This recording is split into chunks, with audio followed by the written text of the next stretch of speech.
What's going on, ladies and gentlemen? Welcome back to Beyond the 90. We've got a very special guest at the moment. We've got Dan from the Saints View, and we're just going to be previewing the Southampton game, which you can tell from the title. But Dan, first of all, mate, how are you and how's Southampton? Because I know things aren't great at the moment. Well, I'm great. Beer Garden's been open 2 days and I've been both days. As for Saints, there's another story. And I'm sure we'll get into that in a minute. But yeah, since the turn of the year, it's been a tricky one. Let's put it that way.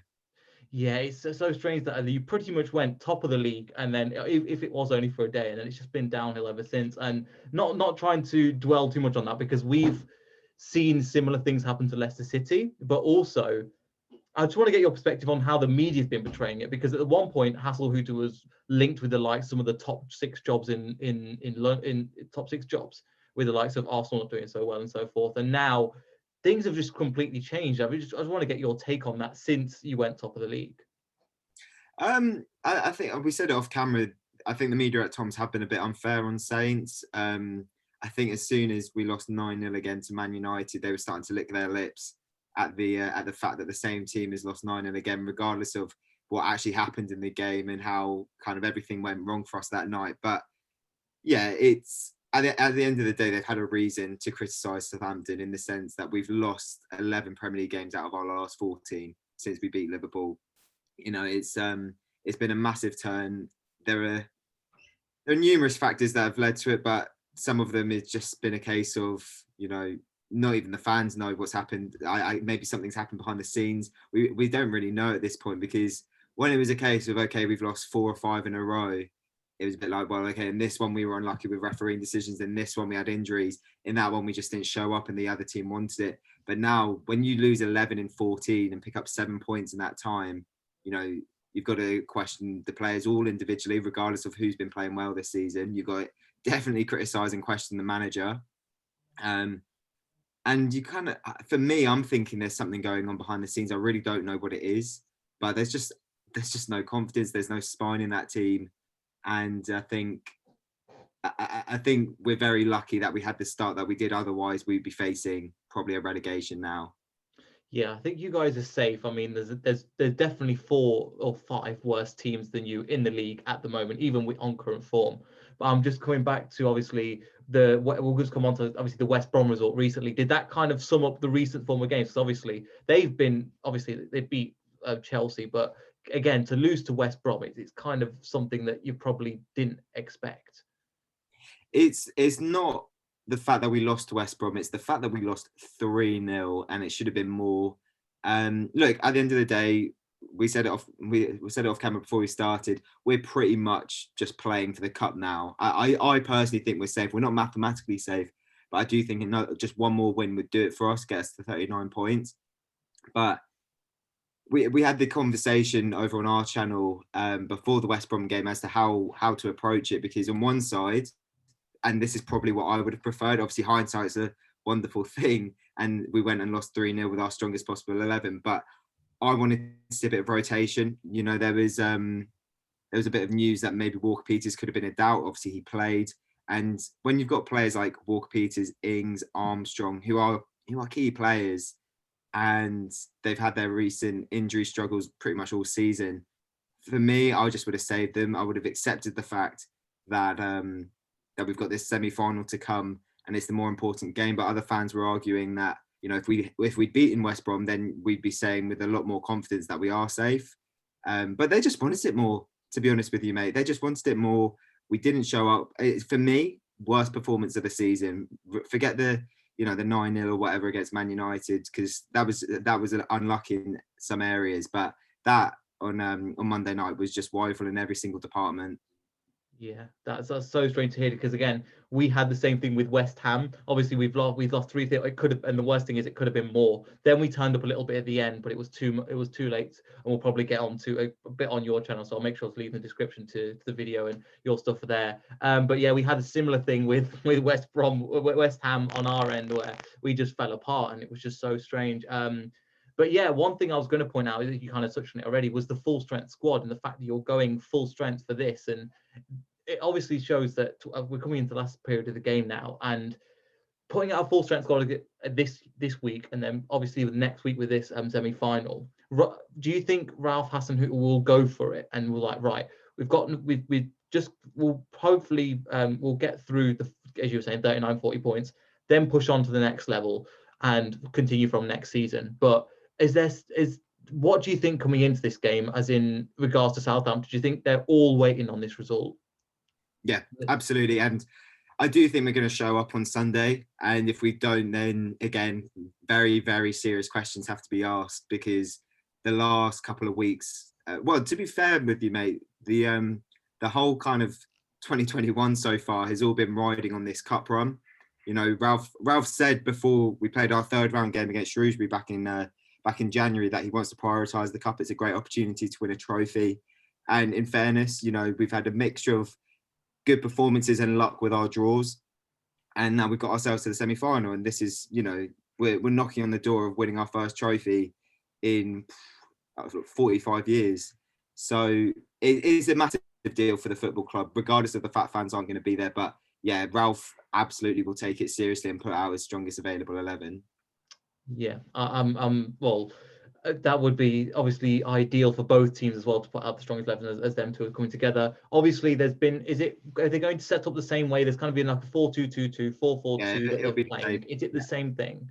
Yeah, absolutely. That's where Ralph's come under a bit of scrutiny in the last couple of weeks, because that's very much the formation and system we play. And when we've struggled a bit, we've not really changed it.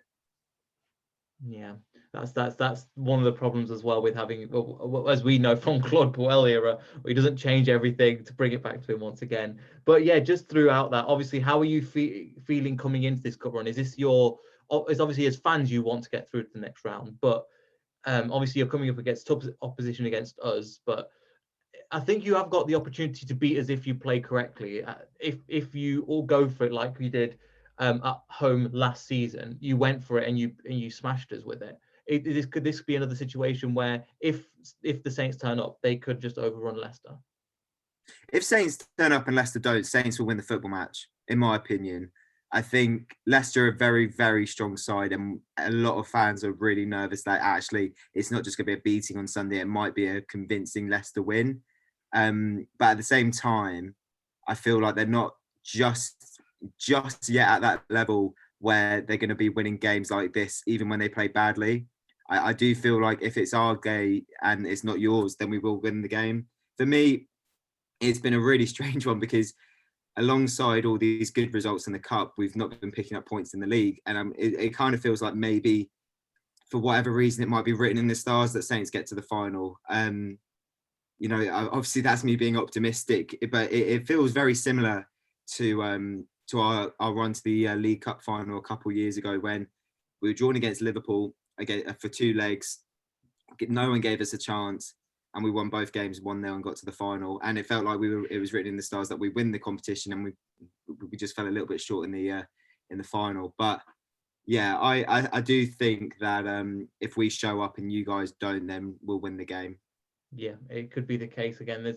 We'll probably get into this on your channel, the whole situation with Leicester, because especially this week, it's a hell of a time to play us because of the whole situation with, you've probably seen it from your end, but just from an outside fan's perspective, I just want to get your thoughts. And obviously, might be slightly licking your lips going, oh, that's probably good for obviously this match and obviously the match in 2 games time. But it's a strange one. But what have you made of it from the outside perspective? Because we've heard a lot of fans from the inside, from Leicester fans, but from an outside perspective, I just want to get your thoughts as well.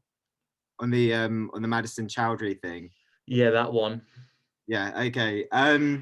Yeah, it's taken the mick a bit, to be honest, from their side of things. I've heard lots of different rumours about what was said and what happened on the night, and it's a kind of a thing where, you know, who's actually telling the truth. But first and foremost, they've clearly broken COVID rules, because they were left out on Sunday. And yeah, there was a really good tweet from Henry Winter, which I think summed it up.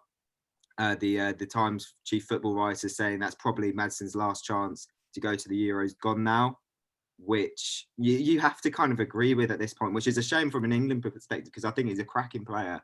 But yeah, no, I guess from a Leicester point of view, disappointing.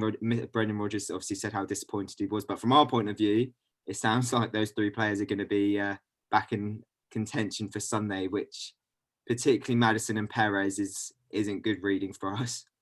Yeah, we'll probably get more into that on your side in terms of what actually happened, because there's, again, this week was supposed to be plain sailing. It was looking like, okay, it was going to be a tough game against West Ham, everything go, and then and it seemed like the match was the secondary thing that happened. This just took front stage over what happened. But apart from that, I just want to get on to obviously the final thoughts on Hassan Hutel, because again, as we were saying earlier, he's been touted with some top jobs and now it's kind of fallen off. But where are the Saints fans? Do they still trust him? Do they think we've mentioned a little bit before that he needs to change his formation, or what? How are they feeling around him at the moment? It depends. It depends who you ask. From my point of view, I still think he's the best man for the job at the moment. But he has shown a bit of naivety when it comes to tactics, in the sense that, you know, he's not setting up the team properly and he doesn't really adjust based on the opposition. So if it's a side who we can catch out on the break, play good flowing football against them, we'll win the game. But if it's a bit more of a rugged side, you know, and we struggle in the opening moments, then we just don't change and we struggle throughout the game and probably don't get a result from it. So he's got to learn to adjust his tactics. I still don't think he's settled in English football yet, which is a problem because he's been here 2.5 years almost. So it's a tough one because I love him. I as a man, I think he's great, and you know I think we've spoken about it in when we played you guys back in January about, you know, previous managers, you know, like Puel, for example, who just showed absolutely zero personality off the pitch, and obviously you've got it with Rodgers now. You know, it's nice to have a manager who Saints fans actually like as a person, And who has a bit of character as well. Like, he uses the same slogans over and over again. Yeah, and you know, as well as that, he got us playing good football. He has, you know, and in this run of 11 defeats in 14, you know, at times we have played some all right stuff. There have been games where we should have picked up results and it didn't go our way. Against Burnley the other week, after going 2-0 down, we were sublime for 60 minutes. We were absolutely top and should have scored more goals. So it's a tricky one, but I think some fans are calling for his head now, which at the moment I'm disagreeing with, but I do feel like it's a massively missed opportunity this season if we finish like 14th or 15th, you know, given where we were at the start of the season, what we were doing. And look, if Saints go on to win the FA Cup, every Southampton fan will say they will take 17th if we win the FA Cup because it means we stay up. But if it turns out that we lose on Sunday and then don't really do much else in the league and finish 14th, 15th, bit mid-table obscurity, then there'll be questions to answer, definitely. So we'll obviously have to see with that. But at the moment, I'm Ralphing, but it's quite 50-50 now. It's this recent run is really kind of affected some of the fans' thoughts on him. Yeah, I could understand it from your perspective, but also when you have a fan base divided 50-50, it just feels awful as well to have like half in, half out. And you can see why the other people are coming from to a certain degree as well. So I understand that. Finally, obviously, we're going to have fans for this game for the first time. However, they're going to be, obviously, this is in Wembley. There won't be pretty much no Leicester fans coming, apart from because they have to be based in London. And like yourselves, we don't have a massive fan base outside of our regions. So what do you think the fan base of Southampton will be like turning up for this match? Because again, it's a very unique opportunity that might not ever happen again. What with the NHS workers going for the game? Or... Yes, and like obviously NHS workers, but obviously Southampton fans that only are residing in London, because there isn't a lot. Sure. Our clubs don't have a lot of fans in comparison to the big six. Yeah. We've got a relatively decent sized London fan base for a sort of outside top six side, but that's only because London is only sort of an hour up the road, hour and a half. But I think definitely Saints fans who don't have tickets because, you know, they're not in this 4,000 or whatever it is. I would imagine there'll be Saints fans going to Wembley on the day and kind of, I don't know, maybe going to the beer garden or something like that. And try and make a day of it in that way without going to the game. But I was in favour of the fact that it's got fans. I do feel like we're at a point now with the pandemic where more fans could have gone. I understand it's a test event. I just feel like 4,000 in a 90,000 seat stadium is it. It just feels really small, to be honest with you, mate. I honestly felt like they could have got 10,000 in, but with what is it, a week after the League Cup final, you've got 2,000 Spurs fans and 2,000 Man City fans going. I think if they could have done that with Leicester Saints, that would have been, it would have been nice. You know, fair play that NHS workers and Wembley residents are going to get tickets, but yeah, I feel like there was space for some Leicester and Saints fans to go to the game.